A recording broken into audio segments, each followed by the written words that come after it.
Assalamualaikum. My name is Anam Amama. By profession, I'm a counseling psychologist. I am trained in giving counseling and therapy for stress, burnout, parent-child conflict, sibling rivalry, like other psychological issues which include anxiety, depression, low mood, stress management, work life balance। इस तरह के जो main stream issues हैं उनको मैं deal करती हूँ। और अगर मेरे पेशेंट में इस तरह की सेवेरिटी देखी जाए जिनको क्लिनिकल साइकोलॉजिस्ट की ज़रूरत हो या साइकेट्रिस्ट की ज़रूरत हो तो मैं फिर उनको रेफ़र भी कर देती हूँ। आज का मेरा टॉपिक है how to cope with third wave of COVID. जैसे कि हम जानते हैं कि अब फर्स्ट और सेकंड के बाद थर्ड वेव भी मंजर आम पे आ गई है और वो पहले से ज़्यादा डेंजरस है, क्योंकि अब हमारे जो एडोलेसेंट के साथ साथ जो छोटे बच्चे हैं, इन्फेंट्स हैं, उनमें भी ये चीज़ डायग्नोज होना शुरू हो गई है।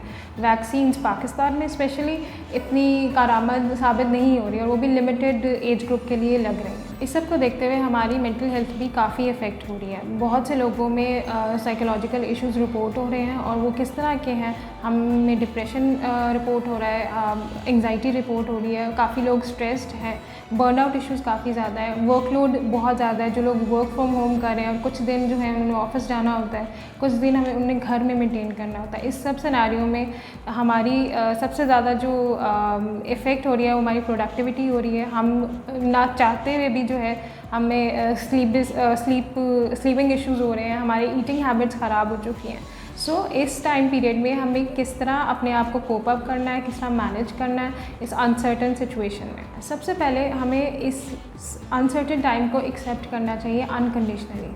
इसका मतलब ये होता है कि हम जो भी अनसर्टेनिटी हमारे आसपास है, हम ये सोचते हुए एक्सेप्ट कर रहे हैं कि इस पे ना हमारा कंट्रोल है और ना हम इसको चेंज कर सकते हैं। सिर्फ और सिर्फ क्या कर सकते हैं, कुछ ना कुछ एहतियाती तदाबीर हैं जो हम इस्तेमाल कर सकते हैं। जैसे कि बेसिक SOPs हैं, मास्क लगाएं, ज़रूरत के लिए आप बाहर जाएं वरना ना आ जाएं, क्राउडेड एरियाज़ में भी ना जाएं, आप जितना कम से कम हो सकता है अपना बाहर का एक्सपोजर कम रखें। सो अनकंडीशनल लाइफ एक्सेप्टेंस का मतलब ये होता है कि ना हम एक्सट्रीम नेगेटिव होकर सोच रहे हैं इस सिनेरियो के बारे में और ना ही हम टॉक्सिक किस्म की पॉजिटिविटी देख रहे हैं कि हमें अच्छाई के अलावा कुछ बुराई नज़र ही नहीं आ रही। So as a psychologist I would suggest you कि आप ग्रे एरियाज़ में रहना शुरू करें। ग्रे एरियाज़ का मतलब होता है कि हमारे पास किसी भी सिचुएशन में अगर 10 चीज़ें हमारे मतलब की हैं ना, तो 10 चीज़ें हमारे मतलब की नहीं है, still we have to manage that time, avail the opportunity and resolve those problems. ये करते हुए कि हम उस टाइम पे ब्लेम गेम ना खेलें कि ये क्यों हो गया, कैसे हो गया, ये कब ख़त्म होगा। वी जस्ट फाइंडिंग सॉल्यूशंस के और बाय लेटिंग आवरसेल्फ नोन कि जो चीज़ें हम कंट्रोल कर सकते हैं हम उन पे फोकस करें, उनके बारे में सोचें, उनके बारे में स्ट्रेस लें। जिन चीज़ों के बारे में हम जो है कंट्रोल ही नहीं कर सकते उनके बारे में स्ट्रेस लेना इज़ लाइक फूलिंग योरसेल्फ।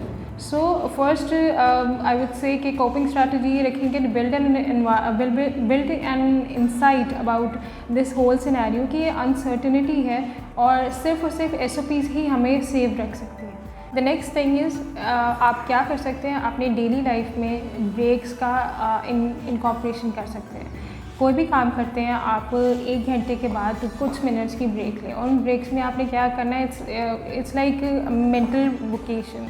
अब उस काम के अलावा बाकी सब चीज़ों के बारे में सोचें और इस 10 से 15 मिनट की ब्रेक में आपने सिर्फ और सिर्फ लाइक आप वॉक कर सकते हैं, आप TV देख सकते हैं, आप गेम खेल सकते हैं। You just breaking the pattern. Next thing is plan your day a night before. एक दिन पहले अगर हम बैठ के पूरा दिन के बारे में सोच लें कि किस तरह होगा, हमने किस टाइम पे क्या काम करना है, चाहे वो आपकी घर की ड्यूटीज़ हों, आपकी प्रोफेशनल लाइफ की ड्यूटीज़ हों, आपकी पर्सनल लाइफ की ड्यूटीज़ हों, हम अगर एक सर्टन किस्म का अगले दिन को विजुअलाइज़ कर लेंगे, हमारी काफ़ी स्ट्रेस कम हो जाएगा और हमें पता होगा कि हमने क्या करना है और काफ़ी ज़्यादा हम डायरेक्टेड रहेंगे अपने बारे में और अपनी लाइफ सिनेरियो के बारे में।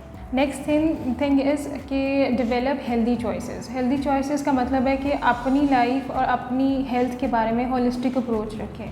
अपनी नींद का काफ़ी ज़्यादा ख्याल रखें, स्लीप हाइजीन मेंटेन रखें, अपनी डाइट का काफ़ी ख्याल रखें, कैफ़ीन, शुगर वो कट डाउन कर दें ताकि आपको जो मूड स्विंग्स हैं वो कम हो और हम ज़्यादा रेगुलेटेड रहें। अपनी डेली एक्टिविटीज़ में एक्सरसाइज का इनकॉर्पोरेट करें, जिसमें हमारी वॉक हो सकती है, हमारी स्ट्रेचिंग एक्सरसाइजेज हो सकते हैं। स्पेशली उन लोगों के लिए स्ट्रेचिंग एक्सरसाइज बहुत ज़रूरी है जो बैठ के काम करते हैं, वर्क फ्रॉम होम है उनका या ऑफिस में जॉबियंस हैं। यू शुड टेक टाइम, जो मैंने अगर आप ब्रेक ले रहे हैं तो एक जो है मसल रिलैक्सेशन टेक्निक है वो आप इस्तेमाल कर सकते हैं, डीप ब्रीदिंग कर सकते हैं। इन सब एक्सरसाइजिंग से क्या होगा, आपके ब्रेन में एक ब्रेन केमिकल रिलीज़ होगा जिसे कहते हैं सेरोटोनिन, जिससे हमारा मूड रेगुलेटेड रहते हैं and we are less prone to be depressed, anxious, stressful about our scenarios. Next thing is get in touch with your friends and family members, with your significant ones. इस stressful time में हमें सबसे ज़्यादा ज़रूरत हमारे अपनों की होती है, तो take time to spend time with your loved ones, with your parents, with your children, with your siblings, with your friends specially. कभी कभार ऐसा होता है कि हमारे फ्रेंड्स हमसे रोज़ मिलते रहे, हम उनसे अपडेटेड रहते हैं, मगर कुछ फ्रेंड्स हमसे नहीं मिलते, so we don't feel like कि हम उनको कॉल भी करके देखें। तो अपनी डे स्केजुलिंग जब भी करें तो कुछ टाइम अपने लिए, अपने फ्रेंड्स के लिए ज़रूर निकालें, ताकि आप उस टाइम में अपनी बात शेयर कर सकें, अपनी प्रॉब्लम डिस्कस कर सकें, अगले बंदे को सुन सकें। ये भी एक बहुत अच्छा कोपिंग मैकेनिज़्म है to give a listening ear to other person जो आपके साथ ही एडजस्टिंग मोड में है और अपने आप को इस सिनेरियो में मोल्ड करने की कोशिश कर रहे हैं कि मैनेज कर सकें। So it's like healthy activity of getting connected with your loved ones. Next thing is get an analytical approach towards news. हमारे सोशल मीडिया पे, हमारे टीवी चैनल्स पे काफ़ी ऐसी नेगेटिव न्यूज़ स्प्रेड हो चुकी है जो कि हमारी इमोशनल और मेंटल हेल्थ को काफ़ी इफ़ेक्ट करती है।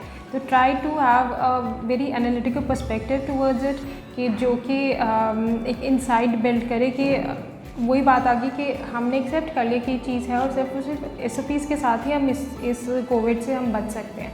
नेक्स्ट थिंग इज़ कि इस सिनेरियो में हमें हमारा दिल का गुबार हल्का करने के लिए हमें कुछ ऐसे लोगों की ज़रूरत होती है जिनसे हम खुल के बात कर सकें, अपने इमोशंस, अपनी थॉट्स कन्वे कर सकें। तो प्लीज़ बर्नआउट वेंट आउट करने के लिए आप हमेशा जो है उन लोग से राब्ते में रहें और उनसे बात करें। अगर ये सब करते हुए भी आपको फिर भी लग रहा है कि you not feeling D stress, so seek professional help, क्योंकि कभी कभार हमारी ज़िंदगी में कुछ ऐसे लोग नहीं होते जिनसे हम खुल के बात कर सकें। So don't hesitate and start consulting professionals. अगर आपको स्ट्रेस है, एंग्जाइटी है, डिप्रेशन होता है, टाइम मैनेज नहीं होता, कम्युनिकेट करने में मसाइल आते हैं आपको, और पेरेंटिंग में मसला आ रहा है, आपको एडोलेसेंट बिहेवियर समझ नहीं आते, तो you can always contact me through InstaCare।